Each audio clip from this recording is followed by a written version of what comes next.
দর্শক, এবারে জানাবো এক নজরে দৈনিক পত্রিকার শিরোনাম। শুরুতেই আমাদের হাতে রয়েছে দৈনিক যুগান্তর।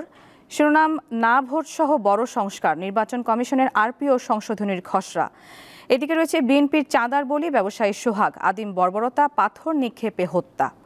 আরেকটি শিরোনাম, নৃশংস হত্যার প্রতিবাদে ক্ষোভে ফুঁসছে দেশ।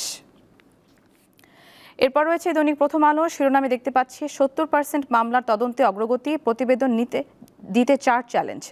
ছাত্র জনতার অভ্যুত্থান, ময়নাতদন্ত প্রতিবেদন ও হাসপাতালের ছাড়পত্র না থাকা এজাহারে ভুল বর্ণনা ও ঢালাও আসামি তদন্ত জটিল করে তুলেছে।